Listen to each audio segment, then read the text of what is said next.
Hey everyone, this is episode 4 already. I mean, the hits just keep on hitting, I guess. I don't think I'll ever run out of things to talk about in this series, and that's either gonna be a really good thing or a really bad thing.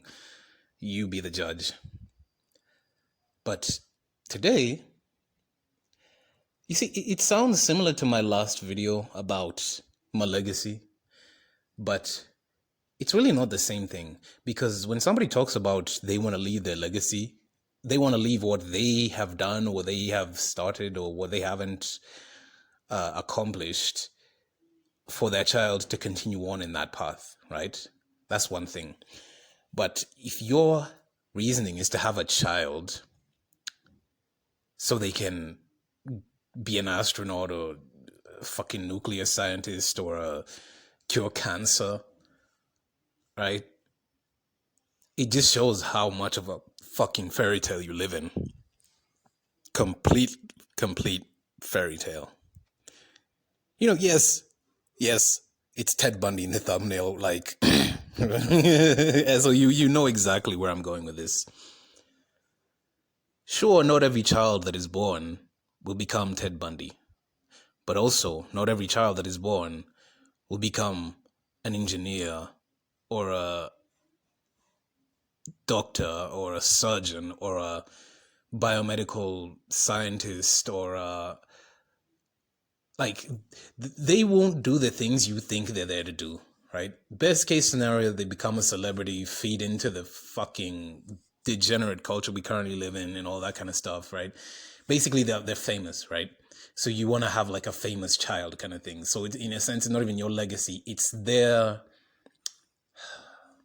like a reverse legacy kind of thing. It's like a reverse inheritance in a way. And I was just reading up on Ted Bundy, and I didn't know about him, obviously, for a while. And his mother, he grew up thinking his mother was his sister because that's what he was told. His mother had a baby with some guy that they never reconnected with again. And that guy, is probably happy that he cannot be tracked down, right? Because of how Ted Bundy turned out. But his mother defended him from the point where he gained notoriety until she died in 2013. She was defending him relentlessly, even after he admitted to over 30 murders.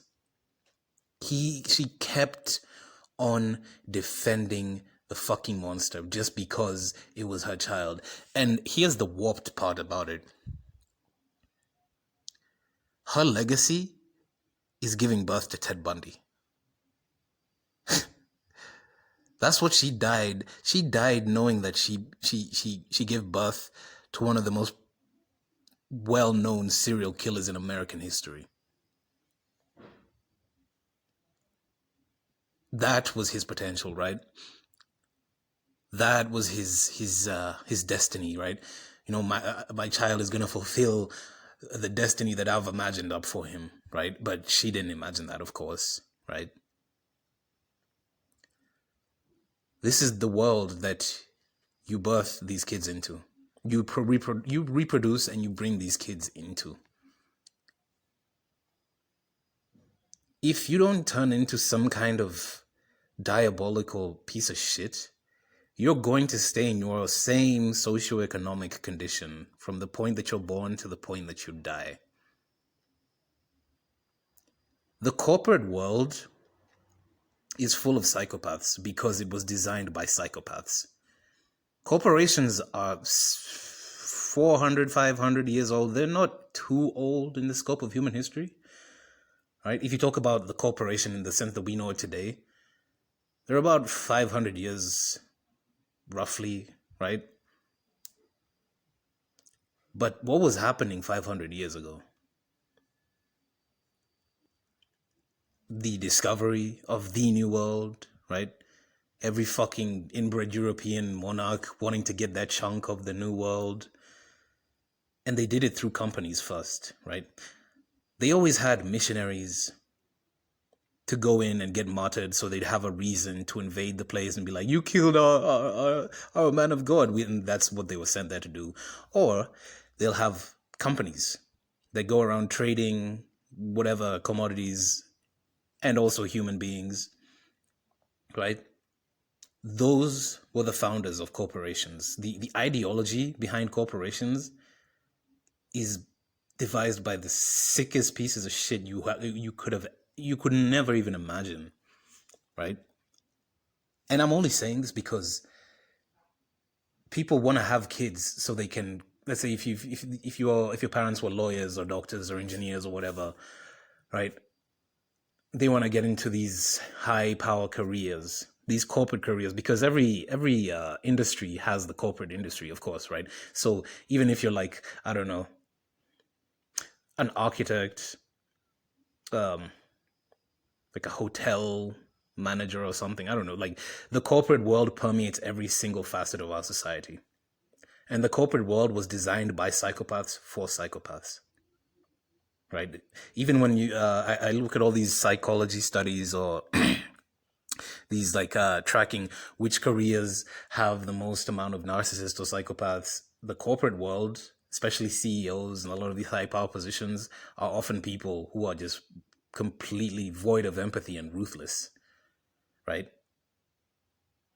And you want your child to acquiesce to that kind of environment.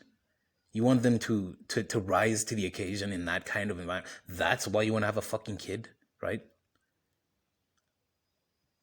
Especially these high power careers like doctors and all these kind of...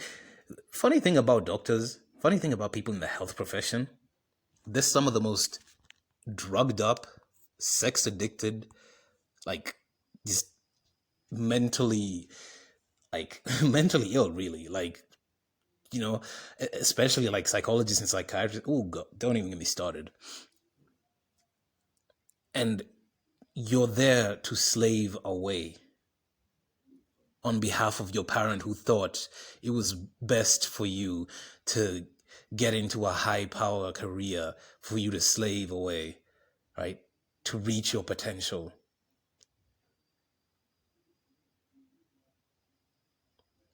It never ceases to amaze me when you start deprogramming yourself and you start asking these questions and you start asking how the fuck we got here in the first place, and you start asking why, like you see something is wrong, and you ask people and you're like, why are people doing this? They don't look like they enjoy it, right? But they're too invested in that. But they've already destroyed how many relationships. You know, they had so many opportunities, and they've snuffed out their own happiness and their own sense of fulfillment in life, that they're too invested to want to hear any kind of common sense.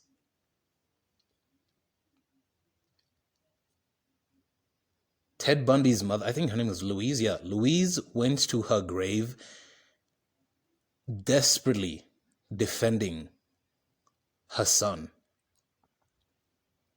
even though he admitted to, I think so, he definitely did a lot more, but you essentially, like, this is like the inverse of what natalists think will happen, right? Because the people that Ted Bundy killed, and it was mostly girls and young women, right? The lady killer. I don't know why the fuck that's a phrase. Oh, he's a lady killer. If somebody called me that shit, I'm fighting you. I'm like, what the fuck are you, what? Don't put that kind of label on me. Like, this is where it comes from. These fuck, like, literally Ted Bundy. The people he killed, wouldn't they have cured cancer? Or just made a somewhat of a difference? And I'm really trying to be respectful, to be honest, because he did so many horrific things. Like, I would caution you not to, unless you're into true crime kind of stuff. Go ahead. Like, you've probably even gone through a lot of the stuff anyways. But he did a lot of fucking cruel shit, and I'm not trying to trivialize his victims, but they definitely definitely would have made more of a difference in the world. However, the world that they were promised was a fucking lie. You don't need very many people like Ted Bundy to cause a lot of havoc in society. You don't. In fact, even if you look at the people in prisons, the people who commit crimes are always usually the same groups of people. That's why the recidivism rate, like the rate at which people reoffend, is always, I don't know if it's always, I can't remember the exact value, but prison is essentially a revolving door for them, right? They grow up in juvie, they go to prison, in and out, different charges. Like, I remember one guy had like 50 different charges over the past, like, I remember seeing it a while back. He had this guy for like the past, I think I saw it in like 2018 or 2019.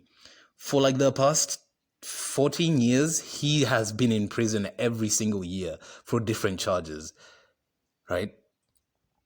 Every single one of them. I think most of them were like different people every time, like with robbery, assault, whatever, you name it. The people who commit these crimes, in a sense, were born to commit these crimes. They were born to just wreak havoc. And it doesn't take many people to do that. And the risk of you creating somebody who's capable of doing that, to me, seems like it doesn't pay off for however much success that they're going to experience in their life. And I think natalists get so touchy or so worked up about it because it's like, we're not telling you how the fuck to raise your child or any of that kind of stuff, right? Our best approach is basically to just respond to their arguments in the most straightforward way that you can, right? In a way that even they can't deny. Rather than telling people, you got to do this, or that's your fucking child. I ain't got nothing to do with that shit. There's a reason I'm childless by choice, right? I don't want those fucking butters. I don't want to be involved. I don't want to be anywhere near it, right? But at the same time, I don't want to hear it about, like, my own life, right?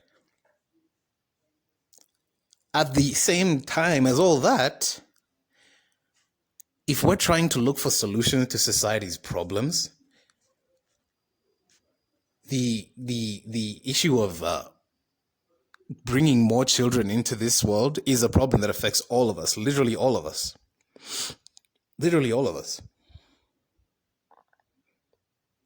Us who have committed to not bringing any children in this life, it's not it might be a difficult decision early on, but the more you learn about, and the more you see what the state of the world is getting into, or what has always been, really, it's not a very hard decision. It's a very hard decision for a lot of other people to swallow, but if that's the case, what I think is good is informing people rather than telling them don't do this or don't do that, right? Once you've given somebody the information, once you've given somebody verifiable information, right? Walk them through it. Once you've given them that information, that's pretty much the only thing that is expected of you. Because you can't force change in somebody's life. Never ends well. Even if you're doing it for their good, you can never really force change, right? You can never really force somebody to see a different perspective, although it happens all the time. But it's just crazy how we tend to think that,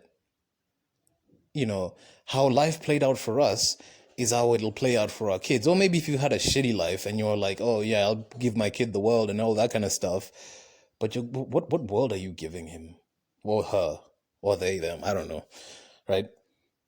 What world are you giving to your child?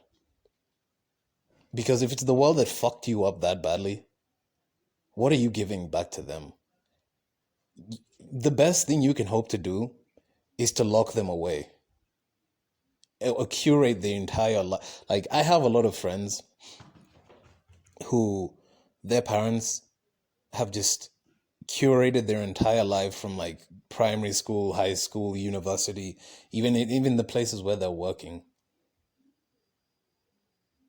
They're never too far away. Even if they're in another country, they're never too far away. And at that point, what the hell are you living for? Who are you living for?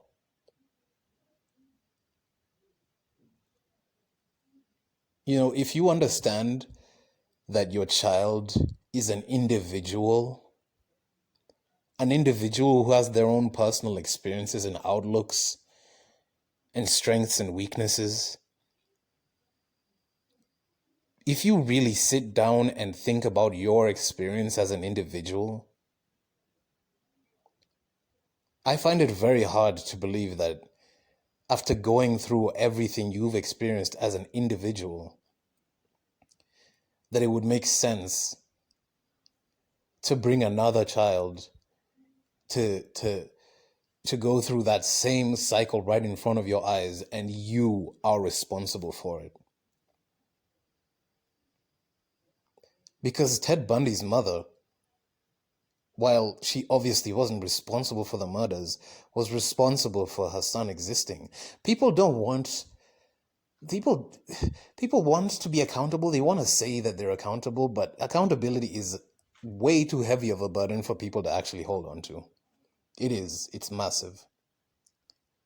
If you have a child that constantly robs people, beats people up, just is a delinquent, full-time delinquent, that is your fault. Because I don't know what you expected from that child to be or to do, but they're an individual and they're going to do whatever the fuck it is they see fit.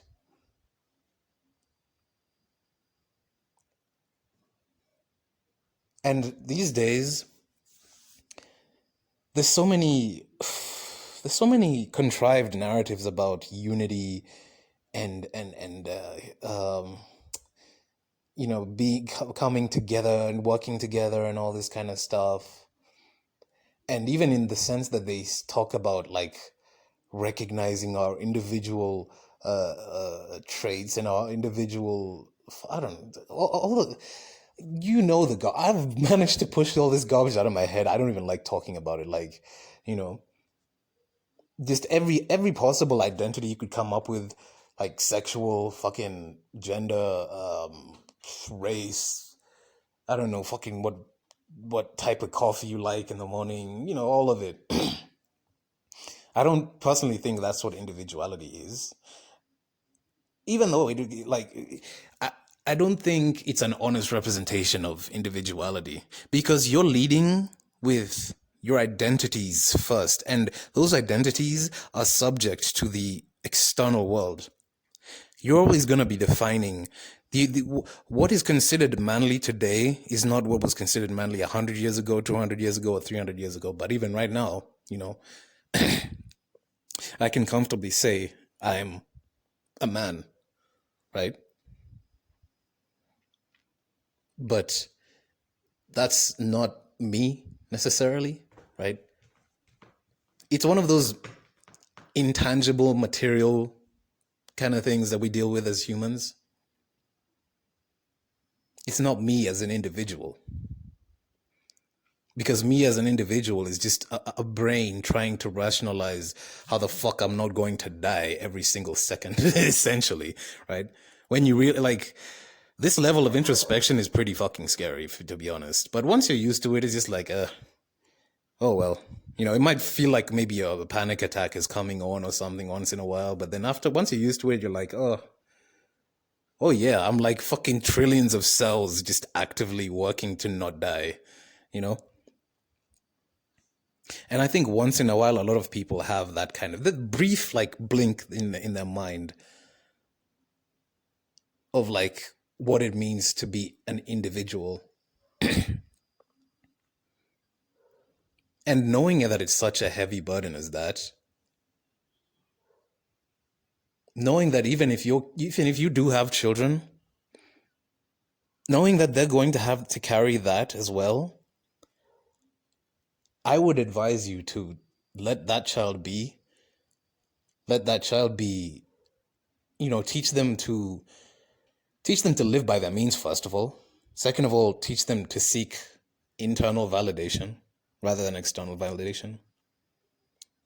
And make sure to stress that they don't have to continue this madness, right? Because, people could have children and then become anti-natalist. I mean, like, shit, it happens. It happens.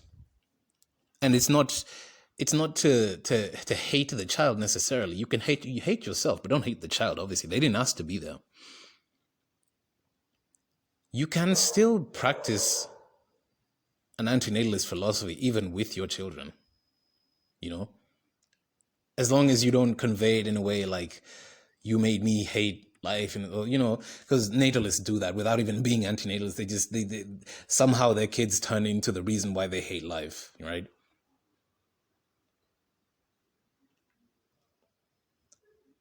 I just hope that less people like Ted Bundy are born of people who were incredibly naive about the possibilities of reality.